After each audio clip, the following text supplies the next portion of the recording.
പുതിയതായിട്ട് ഏതെങ്കിലും ബാങ്കിലെ അക്കൗണ്ട് ഓപ്പൺ ചെയ്ത ശേഷം നിങ്ങൾക്ക് കാർഡ് കിട്ടിയിട്ടുണ്ടെങ്കിൽ, അല്ലെങ്കിൽ നിങ്ങൾ ഉപയോഗിച്ചു കൊണ്ടിരുന്ന കാർഡ് കാലാവധി കഴിഞ്ഞ ശേഷം പുതിയ ഡെബിറ്റ് കാർഡ് കിട്ടിയിട്ടുണ്ടെങ്കിൽ, നിങ്ങൾ മെഷീനിൽ പോയി നിങ്ങളുടെ അക്കൗണ്ടിൽ നിന്നും പൈസ പിൻവലിക്കുന്നതിന് വേണ്ടി കൈവശമുള്ള കാർഡ് ആക്ടിവേഷൻ ചെയ്തിട്ടുണ്ടാവും അല്ലേ?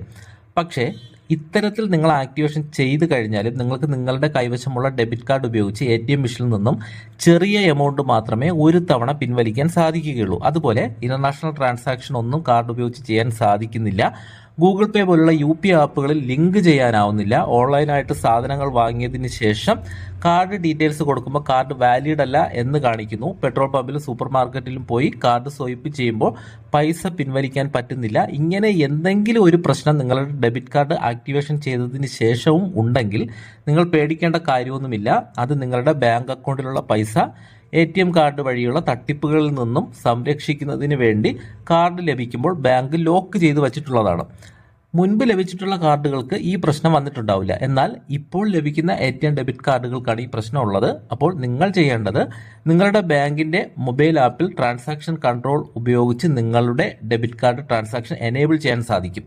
നിങ്ങളുടെ ബാങ്ക് അക്കൗണ്ട് ഏതായിരുന്നാലും ആ ബാങ്കിന്റെ മൊബൈൽ ആപ്പ് ഉപയോഗിച്ച് നിങ്ങൾക്ക് നിങ്ങളുടെ കാർഡ് ആക്ടിവേഷൻ ചെയ്യാനും ആവശ്യമില്ലെങ്കിൽ ഡിസേബിൾ ചെയ്യാനും ഒക്കെ സാധിക്കുന്നതാണ്.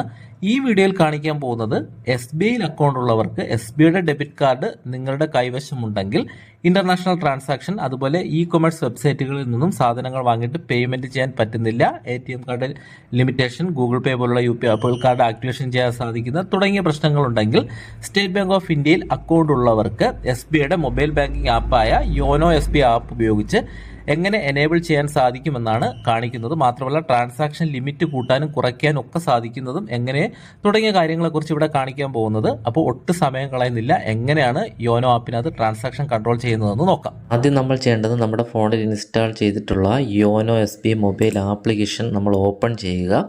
ഓപ്പൺ ചെയ്യുമ്പോൾ അറിയാം നമുക്ക് ഇത്തരത്തിലാണ് ആപ്ലിക്കേഷൻ ഓപ്പണായി വരുന്നത്. ഇവിടെ നമുക്ക് MPIN ഉപയോഗിച്ചിട്ട് ലോഗിൻ ചെയ്യാനും അല്ലെങ്കിൽ യൂസർ നെയിം പാസ്വേഡ് ഉപയോഗിച്ചിട്ട് ലോഗിൻ ചെയ്യാനുള്ള ഒരു ഓപ്ഷൻ ഉണ്ട്. അപ്പോൾ നമുക്കിവിടെ MPIN ഉപയോഗിച്ചിട്ട് ഓപ്പൺ ചെയ്യാം. 6 അക്ക പിൻ നമ്പർ നമ്മൾ ടൈപ്പ് ചെയ്ത് കൊടുക്കുക.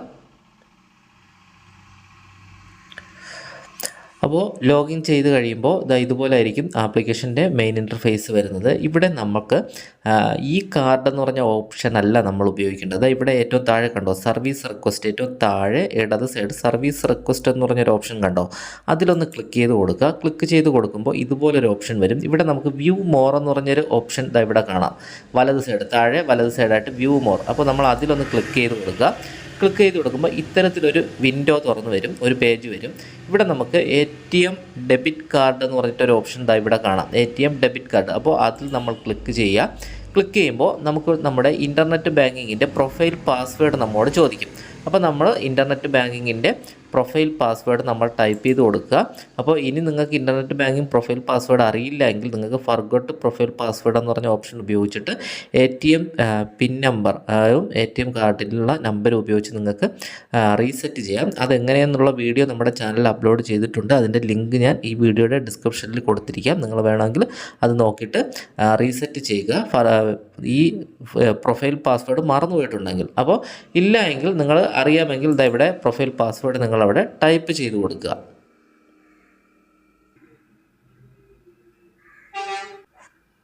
അപ്പോൾ നിങ്ങൾ പാസ്വേഡ് ഇവിടെ ടൈപ്പ് ചെയ്തതിന് ശേഷം ഇവിടെ സബ്മിറ്റ് എന്ന് പറഞ്ഞ ബട്ടൺ ഒന്ന് ക്ലിക്ക് ചെയ്ത് കൊടുക്കുക. ഇതുപോലെ ആയിരിക്കും നമുക്ക് ഒരു പേജ് തുറന്നു വരും. ഇവിടെ നമുക്ക് ഡെബിറ്റ് കാർഡ് എന്ന് പറഞ്ഞിട്ട് തന്നെ കാണാം. ഇവിടെ നമുക്ക് പുതിയ കാർഡ് ലഭിക്കണമെന്നുണ്ടെങ്കിൽ നമുക്ക് ഈ റിക്വസ്റ്റ് ന്യൂ റീപ്ലേസ്മെൻ്റ് എന്ന് പറഞ്ഞ ഓപ്ഷൻ ഉപയോഗിക്കാം. പിന്നെ നിങ്ങൾക്ക് ബ്ലോക്ക് ചെയ്യണമെന്നുണ്ടെങ്കിൽ നിങ്ങളുടെ കാർഡിന് എന്തെങ്കിലും സെക്യൂരിറ്റി പ്രശ്നമുണ്ട്, കളഞ്ഞു പോയിട്ടുണ്ടെങ്കിൽ നിങ്ങൾക്ക് ഈ ബ്ലോക്ക് കാർഡ് എന്ന് പറഞ്ഞ ഓപ്ഷൻ ഉപയോഗിച്ച് നിങ്ങൾക്ക് കാർഡ് ബ്ലോക്ക് ചെയ്യാം. ഇനി കാർഡ് ഇതുവരെ ആക്ടിവേഷൻ ചെയ്യാത്തവർക്ക്, മെഷീനിൽ പോയിട്ട് ആക്ടിവേഷൻ ചെയ്യാത്തവർക്ക് ഈ ആക്ടിവേറ്റ് കാർഡ് എന്ന് പറഞ്ഞ ഓപ്ഷൻ ഉപയോഗിച്ചിട്ട് നിങ്ങൾക്ക് കാർഡ് ആക്ടിവേഷൻ ചെയ്യാൻ പറ്റും. അപ്പോൾ നമ്മളിവിടെ കാണിക്കാൻ പോകുന്നത് കാർഡൊക്കെ ആക്ടിവേഷൻ ചെയ്തവർക്ക് ട്രാൻസാക്ഷൻ കാര്യങ്ങളൊന്നും നടക്കുന്നില്ല എങ്കിൽ ഇവിടെ മാനേജ് കാർഡ് എന്ന് പറഞ്ഞ ഓപ്ഷനിൽ ജസ്റ്റ് ഒന്ന് ക്ലിക്ക് ചെയ്ത് കൊടുക്കുക. അതിനുശേഷം നമുക്കിവിടെ സെലക്ട് അക്കൗണ്ട് എന്ന് പറഞ്ഞുണ്ട്. അപ്പോൾ ഒന്നിലധികം അക്കൗണ്ട് ഉണ്ടെങ്കിൽ നിങ്ങളുടെ ഏത് അക്കൗണ്ടാണോ ആ അക്കൗണ്ട് നിങ്ങൾ ജസ്റ്റ് ഒന്ന് സെലക്ട് ചെയ്യുക. അതിനുശേഷം നമ്മളുടെ ഇവിടെ പ്ലീസ് സെലക്ട് എന്ന് പറഞ്ഞ ഓപ്ഷൻ കണ്ടോ, ഇതിൽ ക്ലിക്ക് ചെയ്ത് നമ്മുടെ ATM കാർഡിൻ്റെ പിൻ നമ്പർ ടൈപ്പ് ചെയ്യുക. അപ്പോൾ എനിക്കിവിടെ 2 കാർഡിൻ്റെ കൊടുത്തിട്ടുള്ളത് 2 ATM ഡെബിറ്റ് കാർഡ് എനിക്കുള്ളത് കൊണ്ടാണ്. അപ്പോൾ കാർഡിൻ്റെ അവസാന ATM കാർഡ് എടുത്തിട്ട് നിങ്ങൾക്ക് കാർഡിൽ മുൻവശത്തൊരു 16 അക്ക നമ്പർ ഉണ്ടാവും. ആ 16 അക്ക നമ്പറിൽ തന്നെ അവസാനത്തെ 4 നമ്പർ നോക്കിയിട്ട് നിങ്ങൾക്ക് നിങ്ങളുടെ കാർഡ് ഏതാണെന്ന് സെലക്ട് ചെയ്യാം. നിങ്ങൾക്ക് ഒരു കാർഡേ ഉള്ളുവെങ്കിൽ ആ ഒരു കാർഡ് നിങ്ങൾ സെലക്ട് ചെയ്ത് കൊടുത്താൽ മതി. അതിനുശേഷം ഇവിടെ മാനേജ് യൂസേജ് എന്ന് പറഞ്ഞൊരു ഓപ്ഷൻ കണ്ടോ, അതിൽ നമ്മൾ ജസ്റ്റ് ഒന്ന് ക്ലിക്ക് ചെയ്യുക. അപ്പോൾ ഇവിടെ കണ്ടോ ATM ഡെബിറ്റ് കാർഡ് ട്രാൻസാക്ഷൻ. നമ്മൾ ATM മെഷീനിൽ നിന്ന് പൈസ എടുക്കുന്നതിനുള്ള ഇത് ഓഫാണെങ്കിൽ ചിലപ്പോൾ നിങ്ങൾക്കിത് ഓൺ ആയിരിക്കും. ഓൺ ആണെങ്കിൽ നിങ്ങൾ പ്രത്യേകിച്ചൊന്നും ചെയ്യേണ്ട. അല്ലെങ്കിൽ ഇവിടെ ജസ്റ്റ് ഒന്ന് ക്ലിക്ക് ചെയ്യുമ്പോൾ ഇതുപോലെ ഓൺ ആവും. അതിനുശേഷം നമുക്ക് POS മർച്ചൻ്റ് ട്രാൻസാക്ഷൻ. ഇതെന്താണെന്ന് വെച്ചാൽ നമ്മൾ ഏതെങ്കിലും പെട്രോൾ പമ്പിൽ പോയിട്ടോ നമ്മൾ ഏതെങ്കിലും സൂപ്പർ മാർക്കറ്റിലോ പോയിട്ടോ അവിടെയുള്ള POS മെഷീനിൽ നമ്മൾ കാർഡ് കൊടുത്ത് സ്വൈപ്പ് ചെയ്യില്ലേ, അത് ആക്ടിവേഷൻ ചെയ്യുന്നതാണിത്. അപ്പോൾ നിങ്ങൾക്കിത് ഓഫായിട്ടായിരിക്കും മിക്കവാറും വരുന്നത്. നിങ്ങൾ ATM മെഷീനിൽ പോയി ആക്ടിവേഷൻ ചെയ്താൽ പോലും ചിലപ്പോൾ ഇത് ഓൺ ആയിരിക്കില്ല. അങ്ങനെയാണെങ്കിൽ ഇത് ഓഫായിട്ട് ഇതുപോലെ കിടക്കും. അപ്പോൾ നമ്മൾ ജസ്റ്റ് ഇവിടെ ഒന്ന് ക്ലിക്ക് ചെയ്യുമ്പോൾ ഇത് ഓൺ ആവും. അപ്പോൾ നിങ്ങൾക്ക് ഇനി എവിടെ പോയിട്ട് നിങ്ങൾക്ക് കാർഡ് സ്വൈപ്പ് ചെയ്ത് പേയ്മെൻറ്റ് ചെയ്യാം. അതായത് പെട്രോൾ പമ്പിൽ കാർഡ് കൊടുത്തു കഴിഞ്ഞാൽ അക്സെപ്റ്റ് ചെയ്യും, അതുപോലെ സൂപ്പർ മാർക്കറ്റിലൊക്കെ. അത് കഴിഞ്ഞ് വരുന്ന e-commerce ട്രാൻസാക്ഷൻ. നിങ്ങൾക്ക് ആമസോണിൽ നിന്നോ അല്ലെങ്കിൽ ഫ്ലിപ്കാർട്ടിൽ നിന്നൊക്കെ സാധനങ്ങൾക്ക് വാങ്ങിയതിന് ശേഷം അവിടെ കാർഡ് ഡീറ്റെയിൽസ് എൻ്റർ ചെയ്യാനുള്ള ഒരു ഓപ്ഷൻ കാണും. അപ്പോൾ അവിടെ നിങ്ങൾക്ക് ചെയ്യണമെങ്കിൽ അല്ലെങ്കിൽ നിങ്ങൾ വേറെ ഏതെങ്കിലും സൈറ്റുകൾ വിദേശ സൈറ്റുകളിൽ നിന്നൊക്കെ നിങ്ങൾക്ക് വാങ്ങുന്നുണ്ടെങ്കിൽ നമ്മൾ ഇതൊന്ന് ഓൺ ചെയ്ത് കൊടുക്കണം. അപ്പോൾ നിങ്ങൾക്ക് ഓൺലൈൻ ട്രാൻസാക്ഷൻ വേണ്ട, ഫ്ലിപ്കാർട്ട് ആമസോൺ പോലെയുള്ള വെബ്സൈറ്റിൽ നിങ്ങൾക്ക് സാധനങ്ങൾ വാങ്ങണ്ട എങ്കിൽ ഇത് ഓഫ് ചെയ്ത് തന്നെ വയ്ക്കുക. നിങ്ങൾക്ക് ഇത് ഓൺ ആണെങ്കിൽ പോലും ഓഫ് ചെയ്ത് വയ്ക്കുക. അപ്പോൾ ഓൺലൈൻ തട്ടിപ്പുകളിൽ നിന്നൊക്കെ നിങ്ങൾക്ക് രക്ഷ നേടാൻ പറ്റും. നിങ്ങളുടെ പൈസയൊന്നും അങ്ങനെയൊന്നും പോകില്ല, തട്ടിപ്പിലൊന്നും വീഴില്ല. അപ്പോൾ നിങ്ങൾക്ക് ആവശ്യമുണ്ടെങ്കിൽ നിങ്ങൾ ഇത് ഓൺ ചെയ്ത് വയ്ക്കുക. അപ്പോൾ എനിക്ക് ആവശ്യമുള്ളതുകൊണ്ട് ഞാനിവിടെ ഓൺ ചെയ്യുന്നു. പിന്നെ വരുന്ന ഡൊമസ്റ്റിക് യൂസേജാണ്. അപ്പോൾ സാധാരണ നമുക്ക് പൈസകൾ എടുക്കാനും ഒക്കെ ഉള്ള കാര്യങ്ങളാണ് ഡൊമസ്റ്റിക് യൂസേജ് എന്ന് പറയുന്നത്. അപ്പോൾ നമ്മൾ ഇന്ത്യയിൽ ഉപയോഗിക്കുന്ന ഈ 3 കാര്യങ്ങളും ഇന്ത്യയിൽ മാത്രം ഉപയോഗിക്കുന്നതിനാണ് ഈ ഡൊമസ്റ്റിക് യൂസേജ് എന്ന് പറയുന്നത്. അപ്പോൾ നമുക്ക് ഡൊമസ്റ്റിക് യൂസേജ് എന്ന് പറയുമ്പോൾ നമുക്ക് ഇവിടെ ഓൺ ചെയ്ത് കൊടുക്കാം. അപ്പോൾ ഇതും നിർബന്ധമായിട്ട് നമ്മൾ ഓൺ ചെയ്താൽ മാത്രമേ നമുക്ക് ഈ കാര്യങ്ങളെല്ലാം ചെയ്യാൻ പറ്റൂ. അടുത്ത് വരുന്നത് വളരെ പ്രധാനപ്പെട്ടതാണ് ഇൻ്റർനാഷണൽ യൂസേജ്. നിങ്ങൾക്ക് വിദേശ സൈറ്റുകൾ, അതായത് അലിബാബ പോലെയുള്ള e-commerce വിദേശ വെബ്സൈറ്റുകൾ, ബാങ്കുട്ട്, അലിബാബ എന്നൊക്കെ പറയുന്ന സൈറ്റുകൾ പോയിട്ട് സാധനങ്ങൾ വാങ്ങിയിട്ട് കാർഡ് കൊടുത്ത് ചിലപ്പോൾ അക്സെപ്റ്റ് ആവുന്നില്ലെങ്കിൽ നിങ്ങൾ ഈ ഇൻ്റർനാഷണൽ യൂസേജ് ഓൺ ചെയ്താൽ മാത്രമേ അത് അക്സെപ്റ്റ് ആവുകയുള്ളൂ. അങ്ങനെയുള്ളവർ അപ്പോൾ പിന്നെ പേപ്പാൽ തുടങ്ങിയ പിന്നെ വിദേശത്ത് നിന്ന് എന്തെങ്കിലും വിദേശ ട്രാൻസാക്ഷൻ ചെയ്യുന്നവർക്ക് തീർച്ചയായിട്ടും ഈ ഇൻ്റർനാഷണൽ ഓൺ ചെയ്യണം. ഇനി നിങ്ങൾക്ക് അങ്ങനെയുള്ള കാര്യങ്ങളൊന്നും ആവശ്യമില്ലെങ്കിൽ നിങ്ങൾ തീർച്ചയായിട്ടും ഓഫ് ചെയ്ത് വയ്ക്കുക. അപ്പോൾ വിദേശ സൈറ്റുകളിൽ നിന്നൊക്കെയുള്ള തട്ടിപ്പുകളിൽ നിന്നൊക്കെ നിങ്ങൾക്ക് നിങ്ങളുടെ അക്കൗണ്ട് സംരക്ഷിക്കാൻ പറ്റും. അപ്പോൾ നിങ്ങൾ ഇത് ഓൺ ചെയ്ത് വയ്ക്കണം എന്നുള്ളത് നിങ്ങൾക്ക് ആവശ്യമുണ്ടെങ്കിൽ മാത്രം ഓൺ ചെയ്യുക. ഞാനിവിടെ ഓഫ് ചെയ്ത് വയ്ക്കുകയാണ്, എനിക്ക് ആവശ്യം ഇപ്പോൾ തൽക്കാലം ഇല്ലാത്തത് കൊണ്ട്. അത് കഴിഞ്ഞ് വരുന്നത് കോൺടാക്റ്റ്ലെസ് NFC ഫങ്ഷണാലിറ്റിയാണ്. അതായത് നമ്മുടെ ഫോണിൽ NFC സപ്പോർട്ടായിട്ടുള്ളൊരു ഫോണാണെങ്കിൽ നിങ്ങൾക്ക് ഏതെങ്കിലും പെട്രോൾ പമ്പിലോ അല്ലെങ്കിൽ e-commerce ഏതെങ്കിലും സൂപ്പർ മാർക്കറ്റിലോ പോയിട്ട് അവിടെയുള്ള സ്വൈപ്പിംഗ് മെഷീനിൽ നിങ്ങളെ ഫോൺ മുട്ടിച്ചുകൊണ്ട് പേയ്മെൻറ്റ് ചെയ്യാൻ പറ്റും. അപ്പോൾ അങ്ങനെ ഒരു സംഭവം, ഫോണല്ല നിങ്ങളുടെ ATM കാർഡ് കൊടുത്തിട്ട് അവിടെ സ്വൈപ്പ് ചെയ്യേണ്ട കാർഡ് ആ മെഷീൻ്റെ അടുത്തൊന്ന് ജസ്റ്റ് കാണിച്ചാൽ മതി. കാണിക്കുമ്പോൾ നിങ്ങൾക്ക് പൈസ പേയ്മെൻറ്റ് ചെയ്യാൻ പറ്റും. NFC സപ്പോർട്ടായിട്ടുള്ള ഡെബിറ്റ് കാർഡ്, മിക്ക കാർഡുകളും ഇപ്പോൾ NFC സപ്പോർട്ടായിട്ടാണ് വരുന്നത്. അതെങ്ങനെ മനസ്സിലാവുമെന്ന് വെച്ചാൽ അതിലൊരു സിഗ്നൽ കാണും, ഒരു ചിഹ്നം ഉണ്ടാവും, അതായത് സിഗ്നലിൻ്റെ ചിഹ്നം ഉണ്ടാവും. അതുണ്ടെങ്കിൽ NFC സപ്പോർട്ടാണ്. അപ്പോൾ ഫോണിലും NFC സപ്പോർട്ടായിട്ടുള്ളതുണ്ട്. അപ്പോൾ ഇത് രണ്ടും ലഭിക്കണമെന്നുണ്ടെങ്കിൽ നിങ്ങളുടെ ഇവിടെ ഇതൊന്ന് ജസ്റ്റ് ഒന്ന് ഓൺ ചെയ്ത് കൊടുക്കുക. അപ്പോൾ ഇത്രയാണ് നമ്മൾ ആവശ്യമുണ്ടെങ്കിൽ മാത്രം ഇതൊക്കെ ചെയ്താൽ മതി. എനിക്കിപ്പോൾ ഇത്ര ആവശ്യമുള്ളത് കൊണ്ട് ഞാൻ ചെയ്ത് കാണിച്ചു എന്നേ ഉള്ളൂ. ആവശ്യമില്ലെങ്കിൽ നിങ്ങൾക്കിത് ഓഫ് ചെയ്ത് വയ്ക്കാം.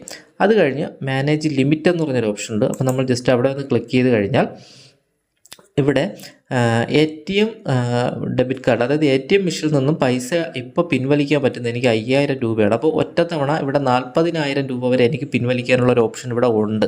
അപ്പോൾ ഇത്ര 40,000 രൂപ വരെ പിൻവലിക്കണമെന്നുണ്ടെങ്കിൽ നമ്മൾ ഇവിടെ നമ്മൾ ഇപ്പോൾ എനിക്കിവിടെ 5000 ഇപ്പോൾ ലിമിറ്റ് വന്നിട്ടുള്ളൂ. അപ്പോൾ പലരും ATM കാർഡ് കിട്ടിയിട്ട് ATM ആക്ടിവേഷൻ ചെയ്തതിന് ശേഷം 5000 രൂപ പിൻവലിക്കാൻ പറ്റുന്നുള്ളൂ എന്ന് പറയുന്നുണ്ടെങ്കിൽ നിങ്ങൾ ഇവിടെ നിങ്ങൾക്ക് എത്രയാണോ 40,000 രൂപ വയ്ക്കാം. ഞാനിവിടെ 10,000 രൂപ ആയിട്ട് വയ്ക്കുകയാണ്. അതായത് ഇനി ഈ 10,000 എന്ന് ടൈപ്പ് ചെയ്തത് കൊണ്ട് 10,000 രൂപ വരെ എനിക്ക് ATM മെഷീനിൽ നിന്നും പൈസ പിൻവലിക്കാൻ പറ്റും. അപ്പോൾ അതും നമുക്ക് ഇഷ്ടമുള്ളത് സെലക്ട് ചെയ്യാം. അത് കഴിഞ്ഞ് വരുന്ന POS മെഷീനാണ്. നമ്മൾ ഇ-കൊമേഴ്സ് സൈറ്റുകൾ അല്ലെങ്കിൽ നമ്മൾ ഏതെങ്കിലും സൂപ്പർ മാർക്കറ്റിലോ പെട്രോൾ പമ്പിലോ ഒക്കെ പേയ്മെൻറ്റ് ചെയ്തിട്ട് എത്ര രൂപ വരെ പരമാവധി കൊടുക്കാമെന്നാണ്. അപ്പോൾ 75,000 രൂപ വരെ ലിമിറ്റുണ്ട്. അപ്പോൾ ഞാൻ അതും ഒരു 10,000 രൂപ വരെ വെച്ചു. അപ്പോൾ നിങ്ങൾ ഒരു കമ്പ്യൂട്ടറോ ലാപ്ടോപ്പോ ഫോണോ ഒരു 20,000 രൂപ വരെയൊക്കെ വയ്ക്കണമെങ്കിൽ വാങ്ങാനാണെങ്കിൽ നിങ്ങളൊരു 20,000 30,000 വയ്ക്കുന്നതായിരിക്കും നല്ലത്. പക്ഷേ അത് നിങ്ങൾക്ക് ആവശ്യമുണ്ടെങ്കിൽ മാത്രം ചെയ്താൽ മതി. ഇത് എപ്പോൾ വേണമെങ്കിലും നിങ്ങൾക്കിത് എനേബിൾ ചെയ്യാം. ഇതുപോലെ മാറ്റാനും ഒരു സൗകര്യം നിങ്ങൾക്കുണ്ട്. അപ്പോൾ അതും നിങ്ങൾ എപ്പോൾ വേണമെങ്കിലും ഇത് രണ്ടും നിങ്ങൾക്ക് എഡിറ്റ് ചെയ്ത് മാറ്റാം. ഇത്രയും നിങ്ങൾ ഓക്കെ ആക്കി കഴിഞ്ഞാൽ പിന്നെ നമുക്കിവിടെ താഴെ നെക്സ്റ്റ് എന്ന് പറഞ്ഞ ബട്ടൺ കൊണ്ടോ ഏറ്റവും താഴെ വലത് സൈഡ് അതിൽ ജസ്റ്റ് ഒന്ന് ക്ലിക്ക് ചെയ്ത് കൊടുക്കുക. അപ്പോൾ നമ്മുടെ ഫോണിലേക്ക് ഒരു OTP വരും. ഇതവിടെ വന്നിട്ടുണ്ട്. അപ്പോൾ ആ OTP എടുത്ത് നിങ്ങൾ ഇവിടെ ടൈപ്പ് ചെയ്ത് കൊടുക്കുക.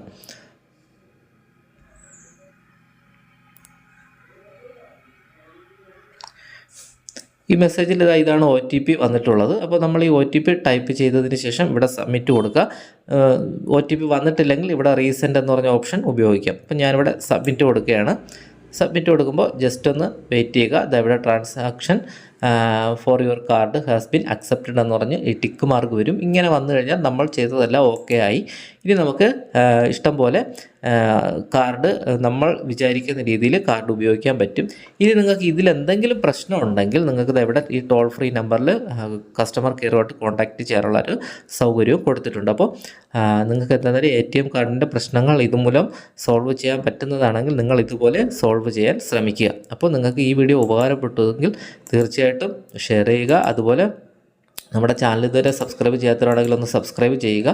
മറ്റൊരു കാര്യം കൂടെ പറയാനുള്ളത്, നിങ്ങൾ ഇതുപോലെ ചെയ്തതിന് ശേഷം ഏറ്റവും മുകളിൽ കണ്ടോ ഇവിടെ ഇതിൽ ജസ്റ്റ് ഒന്ന് ക്ലിക്ക് ചെയ്ത് നമ്മൾ യോനോ ആപ്പിൽ നിന്ന് ഒന്ന് ലോഗൗട്ട് ചെയ്യുക. എപ്പോഴും അത് പ്രധാനപ്പെട്ടൊരു കാര്യമാണ്, പലരും ചെയ്യാറില്ല. അപ്പോൾ ലോഗൗട്ട് ചെയ്യേണ്ടത് നമ്മുടെ ആപ്പ് നമ്മുടെ ഫോണിൽ സുരക്ഷിതമായിരിക്കുന്നതിന് വേണ്ടിയിട്ടാണ്.